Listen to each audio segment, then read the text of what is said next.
महर्षि, युवा में हमें धन की प्राप्ति के लिए ही यत्न करना चाहिए या भक्ति मार्ग में चलते हुए जो ईश्वर द्वारा प्रदान किया गया है उसी में संतोष कर लेना चाहिए? ये तो बहुत उत्तम बात है।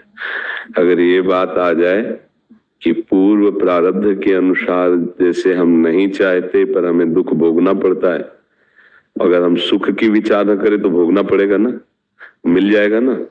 हाँ, हमारे वृंदावन के परम रसिक श्री स्वामी हरिदास जी महाराज कह रहे हैं, हरि भज छाणी न मान नर तन को, मति बंछे तिल तिल धन को, अनमांगे आगे आवे गो, ज्यों पल लागे पल को।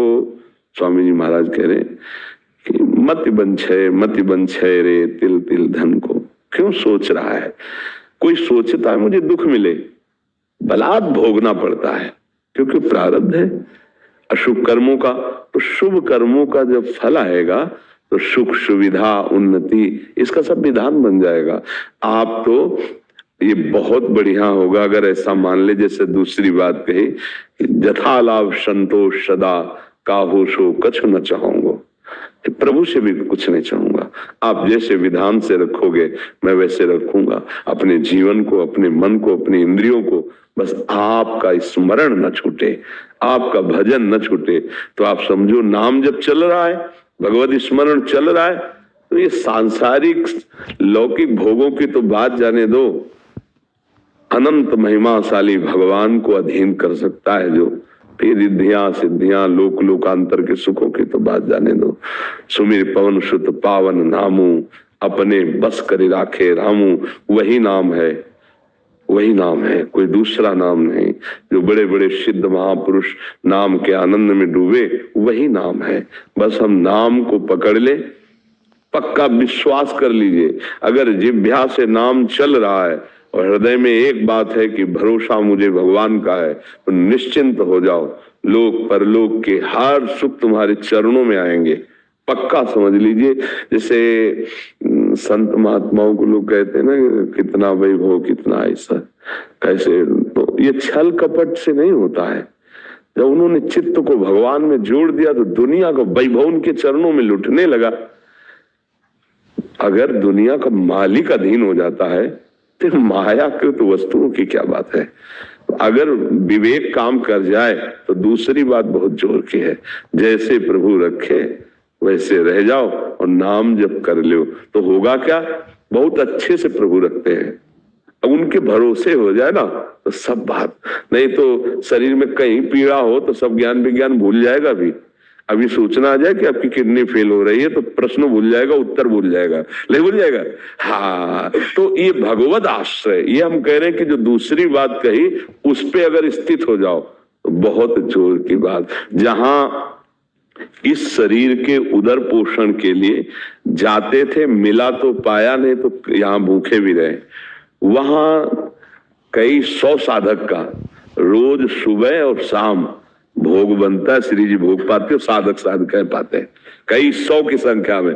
और किसी से ऐसे नहीं प्रभु, यहाँ कोई आपको संकेत भी नहीं कर सकता। यहाँ का सख्त शासन है कि ऐसा नहीं कर सकता कि भाई 400-500 साधु की सेवा होती है आपको, नहीं, कहीं आवाज नहीं, कहीं दान पेटी नहीं, कहीं किसी भी तरह का ड्रामेबाजी नहीं कि यहाँ पर्चा भरो, यहाँ ये करो, यहाँ कुछ नहीं है। और इतने अच्छे से श्री जी चला रहे हैं, किसी से कहना नहीं, कोई किसी से फीस नहीं, बिजली सब कार्य, कितने कार्य, सब हजारों लोग बैठ के सुनते हैं, तो साउंड सर्विस क्या क्या सबकी व्यवस्था समय पे है। बस उतना है कि खा लो पी लो आनंद से रह लो बस। हाँ, साईं उतना दीजिए जामे कुटुंब सब आए और मैं भी भूखा ला रहा हूं, साधु लोग, बस वैसे ही चला है। जहां जिस समय जो आवश्यकता होती है वो उतना ही प्रभु भेज देते हो, वैसी व्यवस्था प्रभु चल जाती है। तो हमें लगता है अगर प्रभु के भरोसे रहे, अपने उदाहरण से समझ में आता है, प्रभु के भरोसे रहे तो सबका निर्वाह वो करते हैं, सबका निर्वाह करते हैं।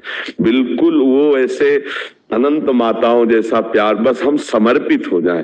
देखो आज भी भगवान का प्यार आपके ऊपर है, पर अहम होने के कारण मैं करता हूं, मैंने किया, मैं ऐसा कर सकता हूं, तो ये पर्दा है, इसलिए तुम उनको झांक भी नहीं सकते।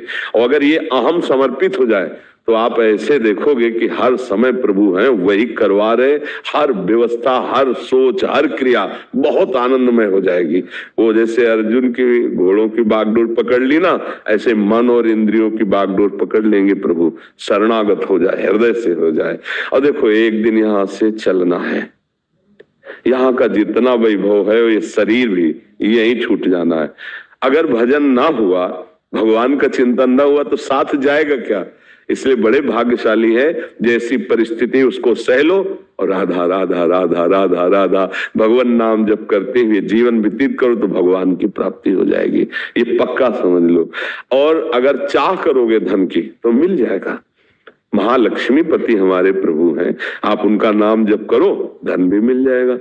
अरे भगवान की तरफ चले तो परमानंद की बाढ़ आने लगती है। भजन तो बहुत बड़ी बात है। ध्रुव जी ने जब पिता की गोद में बैठना चाहा तो सुरुचि माता जो थी उनके मन में अच्छा नहीं लगा कि ये सुनीति का बेटा, सौत का बेटा और मेरे सामने राज सिंहासन में विराजमान महाराज की गोद में बैठे। झिड़क दिया और कहा तू इस लायक नहीं, जा पहले तप करो, मेरे गर्भ से प्रकट हो, फिर सिंहासन में बैठने लायक होगा। माता सुनीति से रोकर बोले। माता ने कहा बेटा ठीक ही कहा है, क्योंकि महाराज मुझे इस समय दासी भी नहीं मानते, पत्नी की तो बात क्या, क्योंकि सुरुचि में आसक्त थे। इसलिए बेटा तू नारायण का भजन कर, वही तुझे जो चाहोगे पूरा। निकल पड़े। 5 वर्ष के बाद आगे देवर्षि नारद जी, बेटा किस लिए तुम जा रहे हो? देखो समझना, अभी भजन नहीं हुआ, किस लिए जा रहे हो? ऐसा ऐसा ऐसा। अरे अभी चल के उत्तानपाद महाराज को आदेश करूंगा पूरे सिंहासन का उत्तराधिकारी, अभी इसी क्षण। ध्रुव जी को लगा अभी तो भजन भी शुरू नहीं किया और उत्तराधिकारी बुलाने की बात आ गई। जहां गोद में बैठने नहीं दिया गया, उस सिंहासन में बैठने की बात। तो उन्होंने कहा नहीं महाराज, मैं क्षत्रिय राजकुमार हूं, एक बार निश्चय जो कर लिया अब कर लिया, अब वापस नहीं लौटूंगा। तो उनका जंगल में बहुत भय है, सिंह, चीता, राक्षस जन, मच्छर, क्या क्या परेशान। तुम राज बोले महाराज ना प्रलोभन और ना भय, इनसे मैं डिगने वाला नहीं हूं। तो चेला पक्का तो मंत्र दे दिया है। और भगवान का साक्षात्कार 6 महीने में कर लिया। गुरु कृपा से 6 महीने में ध्रुव जी ने भगवत साक्षात और वो पद प्राप्त किया जो आज तक किसी ने नहीं प्राप्त किया, अटल पद भी प्राप्त। तो अगर चाह करे तो फिर अन्य प्रलोभन और अन्य भयों में ना फंसे, तो जो चाहेगा वो भगवान दे देंगे, पक्का समझ लो। हम लोग फिसड्डी हैं, फिसल जाते हैं।